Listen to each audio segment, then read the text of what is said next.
1차 시험 합격만을 목표로 제작된 내용입니다. 1차 시험에 나오지 않는 내용, 출제 빈도가 너무 낮은 내용은 모두 삭제했습니다. 오직 출제되는 지문과 선택지만 그대로 살렸습니다. 관련 자료나 링크가 있다면 동영상 아래에 정보창에 넣어두겠습니다. 도움이 되셨다면 좋아요, 구독 부탁합니다. 직업심리학 15장 스트레스입니다. 스트레스의 원인이요. 스트레스 원인에는 좌절, 목표가 지연되거나 차단되는 것 같은가요? 과잉 부담, 자기 능력을 벗어나는 걸 요구받는 거, 그 다음 갈등, 그 다음에 생활의 변화, 물리적 요인, 심리사회적 요인 이런 것들이 있습니다. 자, 첫 번째 조심해야 되는 거 생활의 변화요. 생활은 익숙하던 것들이 변하는 거예요. 무슨 부정적 사건하고 관련이 전혀 없습니다. 부정적인 사건이 제한된 시간이 많다. 이거 생활의 변화와 관계없는 오답이에요. 자, 갈등이요. 갈등은 최소한 두 가지가 있어야 갈등이 생겨요. 하나 가지고는 갈등이 생기지 않습니다. 두 가지 동기들이 갈등을 일으키는 겁니다. 그런데 어떤 하나의 행동을 하면 이게 긍정적 결과를 가져오고 동시에 부정적인 결과를 가져와요. 자, 그래서 긍정적 결과를 가져오는 걸 뭐라고 얘기하냐면 뒷글자 두 개를 따서 정적 유의성이라고 하고요. 부정적 결과를 가져오는 거 첫 번째, 세 번째 글자를 따서 부적 유의성이라고 부릅니다. 긍정적 결과는 그 결과에 접근하고 싶은 거고요. 부정적 결과는 당연히 그 결과를 회피하고 싶죠. 그래서 접근 회피 가능성, 접근 회피 갈등이 바로 긍정적 결과, 부정적 결과를 같이 가져오는 것, 그게 바로 접근 회피 갈등입니다. 자, 접근 회피 갈등의 사례요. 지방 근무를 해주면 승진을 줍니다. 긍정적 결과를 가져오죠. 접근하고 싶은 결과, 긍정적 결과를 가지고 오고요. 대신 지방 생활을 합니다. 부정적 결과를 가져오죠. 자, 회피하고 싶은 결과죠. 부정적 결과입니다. 직무와 조직에 관련된 스트레스의 원인이요. 자, 먼저 오답 먼저 볼게요. A 유형 행동은요. 이건 원인이 아니고요. 스트레스를 조절하는, 스트레스를 컨트롤하는 요인이에요.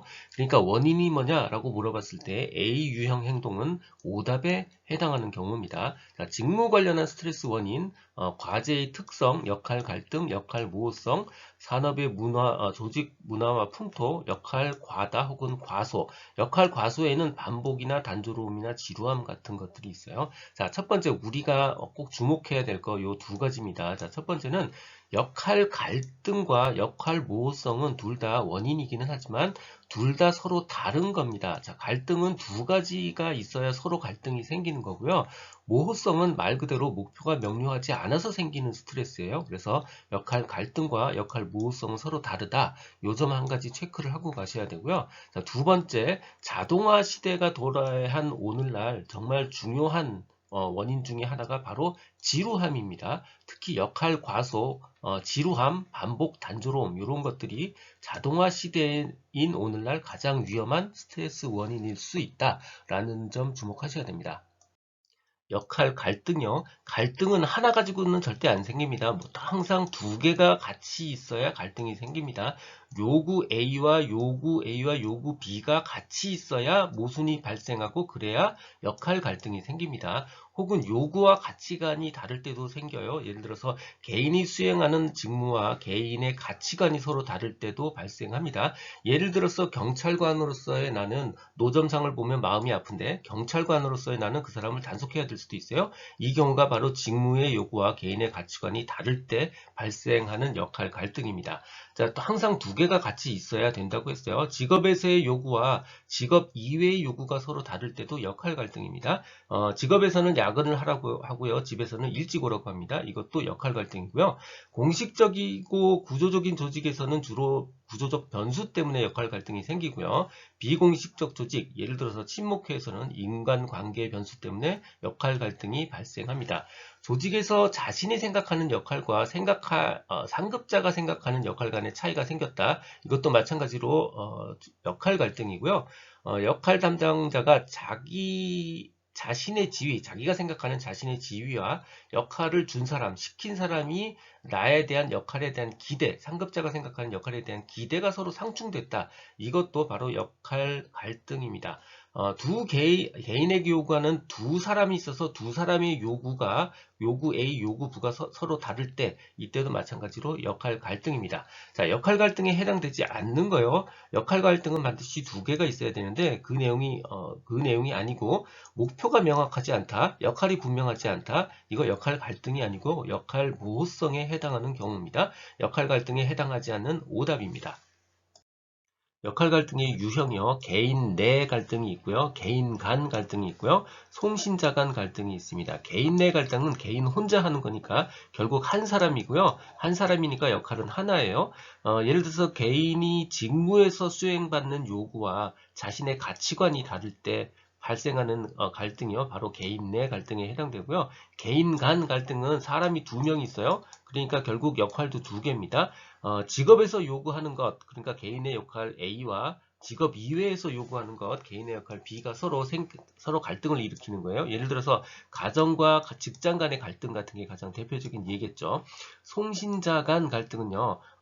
사장님은 팀 생산성을 높이기 위해서 관리 감독을 더 철저히 해라고 요구하고요. 송신자 A는요.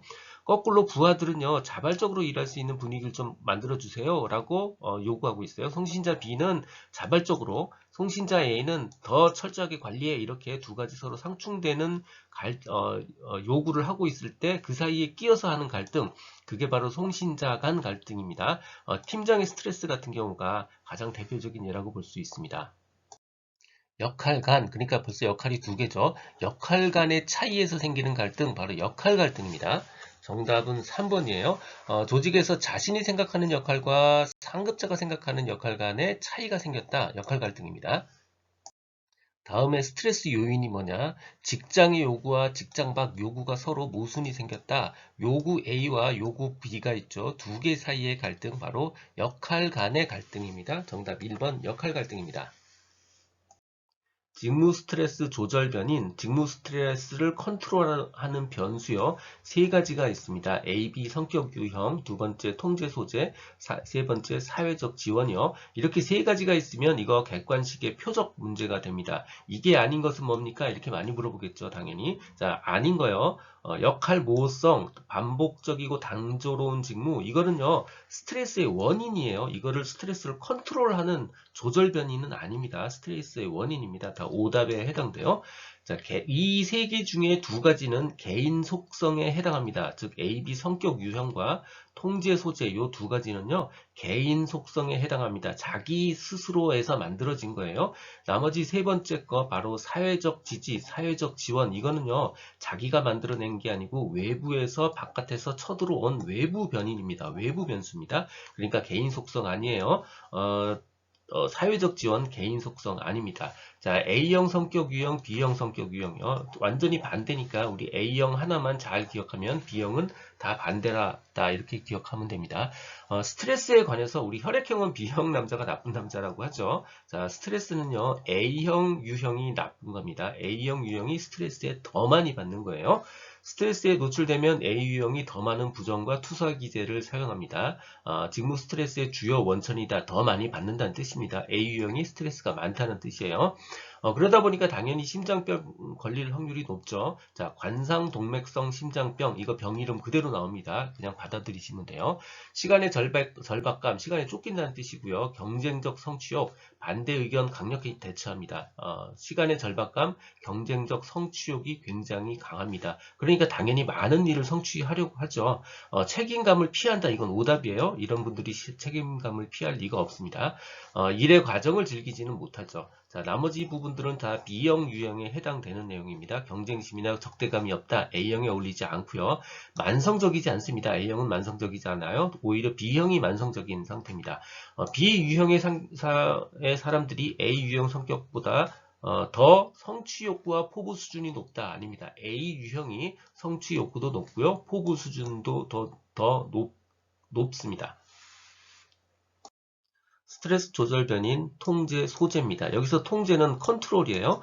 컨트롤 소재가 내부에 있느냐 외부에 있느냐의 문제입니다. 내적 통제는 자기가 지금 겪고 있는 일을 내부적으로 컨트롤하고 있다고 판단하는 사람이고요. 외적 통제는 지금 자기가 하고 있는 일이 외부적으로 컨트롤을 당하고 있다라고 생각하는 겁니다. 당연히 내부적으로 이 일을 통제하고 있다고 믿는 사람이 훨씬 스트레스에 뛰어나고 강하죠.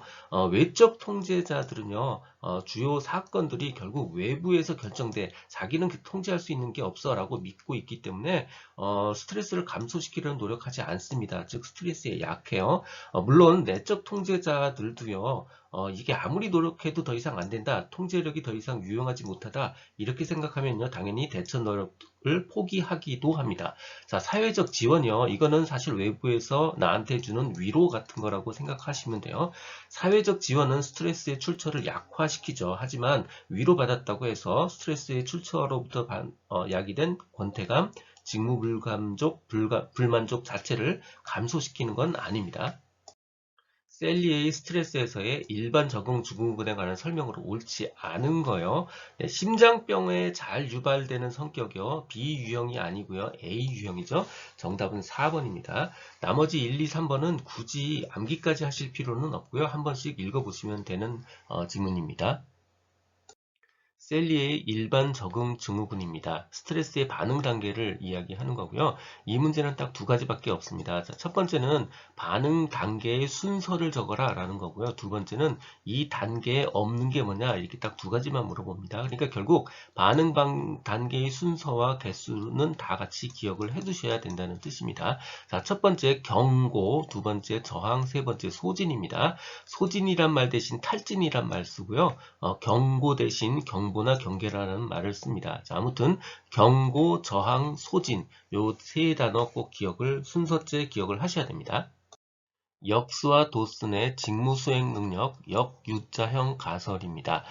U자가 지금 이렇게 생겼으니까 역유자는 이렇게 생긴 거죠. 자, X축이 스트레스의 크기고요. Y축이 업무 수행 능력이에요. 역유자형이니까 업무 수행 능력은 이렇게 생긴 그림이다 라는 뜻입니다. 그러니까 1점 시점 이후에 스트레스가 증가하면요. 이번은 일전 시점 이후에 스트레스가 더 증가하면 수행 능력은 떨어진다라는 뜻입니다. 자, 초기에 점점 쪼면 쫄수록 스트레스는 점점 높여서 쪼면 쫄수록 업무 수행 능력이 점점 올라갑니다. 하지만 어느 정도 피크를 지나고 나면요. 이번엔 스트레스를 더 주면 수행 능력이 떨어진다는 뜻입니다. 즉 스트레스가 너무 높아도 너무 낮아도 스트레스가 너무 높아도 스트레스를 너무 하나도 안 줘도 업무 수행 능력은 떨어진다. 즉 역유자형 양상을 보인다 라는 뜻입니다. 스트레스는 직무 만족에 직접적인 영향을 주는 항목입니다.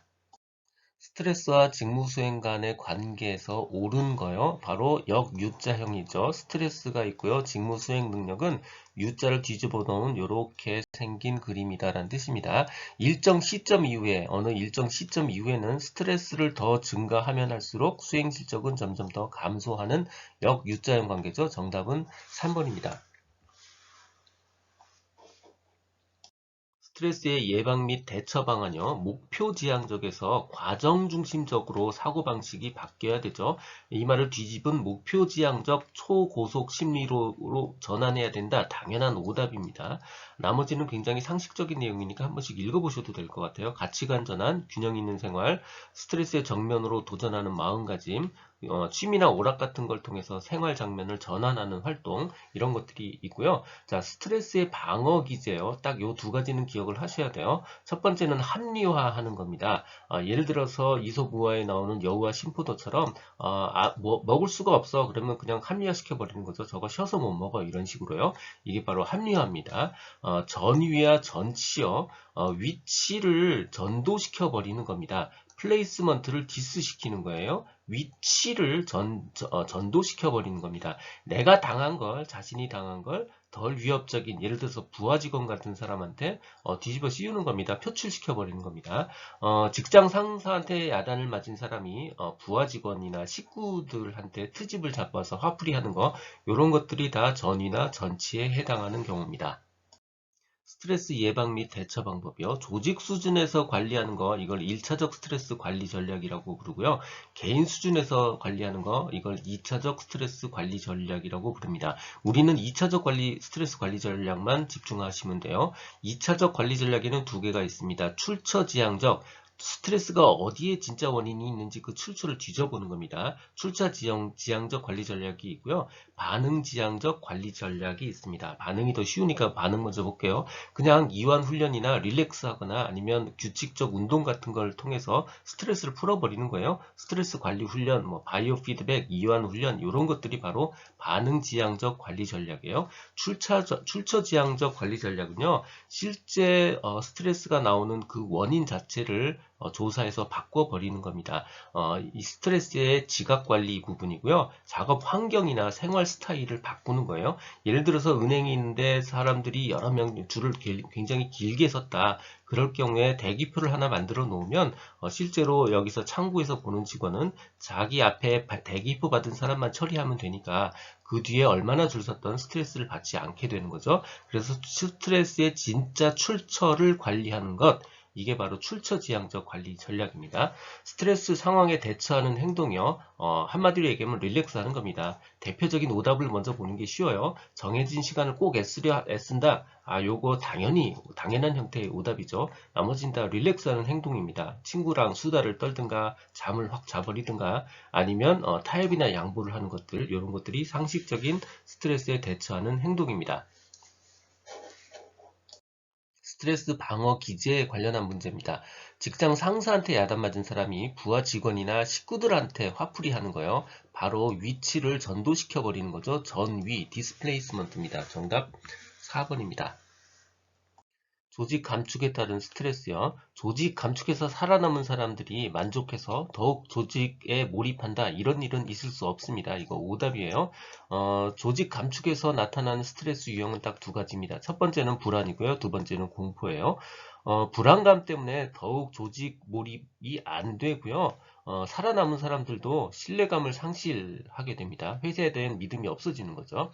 두 번째는 공포입니다. 더 많은 일을 해야 되기 때문에 과로하고 종종 불이익도 감수합니다. 그리고 일부 사람들은 더 낮은 직무나 더 낮은 수준으로 직무 이동하는 것도 감수합니다. 그 이유는 바로 공포 때문이에요. 일 중독증과 소진이요. 일 중독증의 특징은 계속 일을 하는 거예요. 점심을 먹으면서도 서류를 보고요. 쉬면 견딜 수가 없고요. 주말이나 휴일에도 쉴 수가 없습니다. 이게 바로 일 중독증이고요. 소진, 탈진 혹은 번아웃이요. 이것의 특징은요. 열심히 했지만 성취감보다는 이제 허탈감을 느끼고요. 인생의 환멸을 느끼고 불면증이 생기기도 하고요. 이런 것들이 소진, 탈진의 가장 큰 특징입니다. 탈진에 대한 연구는요, 대부분 설문에 의한 양적 연구로 되어 있어요. 그래서 뭐 면접과 관찰을 통해서 이루어졌다. 요게 오답에 해당됩니다. 나머지는 탈진에 대한 일반적인 내용이니까 한 번씩 읽어보시면 돼요. 종업원들이 일정 기간 동안 직무를 수행한 후 경험하는 지친 심리적 상태, 탈진 검사는 정서적 고갈, 인격 상실, 개인적 성취감 감소 등 세 가지 구성 요소로 측정. 그리고 탈진 경험은 다양한 직무 스트레스 요인과 직무 스트레스 반응 변인과 상관이 있다. 이렇게 이해하시면 됩니다. 탈진, 번아웃에 관한 설명으로 옳지 않은 거예요. 탈진에 관한 연구는요, 면접이나 관찰을 통해서 이루어진 게 그렇게 많지 않습니다. 실제 상황은 대부분 설문지에 의한 양적 연구로 집중되어 있습니다. 정답 3번입니다. 라자루스 스트레스 이론입니다. 스트레스 사건 자체보다는 지각과 인지 과정을 중시하는 이론이고요. 1차, 2차, 3차로 되어 있어요. 1차는 사건이 얼마나 위협적인지 사건을 평가하고요. 2차는 대처 능력을 평가합니다. 그리고 3차는 다시 재평가를 하는 거예요. 1차, 2차 평가를 수정하는 게 목표입니다. 그래서 3차가 스트레스 반응에 대한 평가다. 이게 오답이에요. 3차는 재평가입니다. 스트레스 생리 지표요. 스트레스 생리 지표에 관련한 엄청나게 많은 복잡한 이야기들이 나옵니다. 17-OHCS라는 당류 부신피질 호르몬이 스트레스 생리 지표로서 매우 중요하다. 그다음 스트레스 정보 전달은 자율신경계를 통한 과정과 뇌하수체를 경유하는 뇌분비계 전달 과정으로 구분한다. 무신피질 호르몬인 코티졸이 분비되고 코티졸은 부신피질에서 방출되는 스트레스 통제 호르몬이다. 아무튼 굉장히 복잡한 생리적 용어가 나오는데요. 이 단어 하나하나를 다 외우려고 하실 필요는 없을 것 같아요. 왜냐면 이렇게 복잡한 단어들은 다 스트레스와 관련이 있는 단어다 정도만 기억을 하시면 우리가 1차 시험에서 정답과 오답을 구분하는 데는 충분할 것 같아요. 이렇게 복잡한 단어들은 다 스트레스와 관련이 있는 단어다. 이렇게 기억하시는 게 훨씬 좋다고 저는 생각을 합니다. 역수와 도슨의 생산성, 역유자형 가설이요. 스트레스가 너무 높거나 너무 낮아도요, 생산 능력이 떨어진다는 뜻입니다. 즉, 적당한 스트레스가 가장 높은 생산 능력을 주고 스트레스가 낮아도 너무 높아도 생산 능력은 떨어진다는 가설이에요. 라자루스의 스트레스 인지적 평가 이론이요. 스트레스는 개인의 주관적 해석에 의존한다고 생각을 하고요. 홀메스의 생활 변동 단위라는 게 있습니다. LCU, Life Change Unit, 생활 변동 단위라는 게 있는데 한 150 이하면 굉장히 좋은 거고요. 300 이상이면 대단히 심한 스트레스 상황이다. 300 이상 크다. 이 정도까지만 기억을 하시면 돼요. 숫자에 너무 얽매일 필요는 없고요. 300이면 크다. 요 정도 심한 스트레스다. 여기까지만 기억하셔도 됩니다. 스트레스의 원인에는 물리적인 요인과 심리사회적 요인이 있습니다. 물리적 요인이라는 건 예를 들어서 소음이나 온도 같은 것들에 해당되고요. 심리사회적 요인은 무슨 갈등, 역할 갈등, 역할 과부하, 역할 모호성 같은 것들이 심리사회적 요인입니다. 직무나 조직 관련 스트레스 원인 중에 하나가 바로 역할 모호성이죠. 즉 직무나 목표가 명확하지 않을 때 역할 모호성에 의해서 직무나 조직 관련 스트레스의 원인 중에 하나입니다. 역할 갈등도 마찬가지로 스트레스의 원인이죠. 역할 갈등이라는 건 반드시 두 개가 있어야 돼요. 요구와 요구 A와 요구 B, 요구와 가치관 이런 것들이 있어야 됩니다. 공식적이고 구조적인 조직에서는 주로 구조적 변수 때문에 역할 갈등이 발생하는 경향이 있습니다. 직무 스트레스를 조절하는, 컨트롤하는 변인이요. AB형 성격 유형이 있고요. 통제 소재가 있고 사회적 지원이 있습니다. A형 성격이 스트레스를 되게 많이 받는 성격이에요. 그래서 스트레스의 주요의 원천이고요. 스트레스에 약하다, 스트레스에 민감하다, 스트레스가 많다. 다 같은 표현입니다. 스트레스에 노출되면 A유형의 사람들이 더 많은 부정과 투사, 대부분 나쁜 반응들을 더 많이 사용하게 되죠.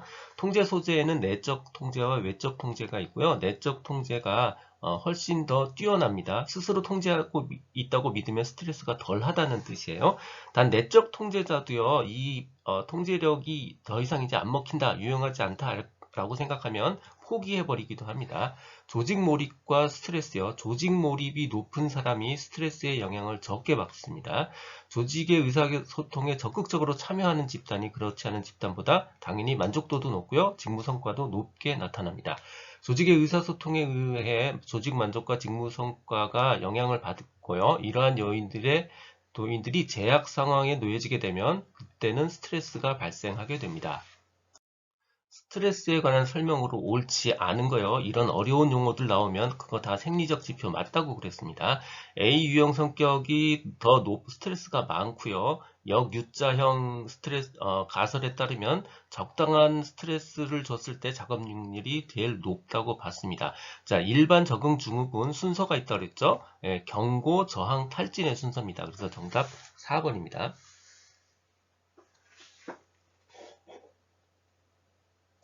듣고 계신 강의는 직업상담사 2급 초단기 합격비법의 핵심 내용 파트입니다. 교재에는 2002년부터 지금까지 20년간의 문제를 출제 빈도와 중요도를 검토해서 필요한 모든 문제를 실었습니다. 전자책 버전으로 출판되어 있어서 교보문고 예스24 등에서 구할 수 있습니다. 전자책이 불편하신 분들, 인쇄 가능한 버전 혹은 제약 없는 PDF 버전이 필요하신 분들은 제 블로그 공지글에서 구할 수 있습니다. 동영상 아래 정보창에 링크를 넣어드렸습니다. 이 내용은 블로그와 전자책에 동일하게 그대로 있습니다. 도움이 되셨다면 좋아요, 구독 부탁드립니다. 지금까지 라드캠지기 꾸벅이 박종규였습니다. 감사합니다.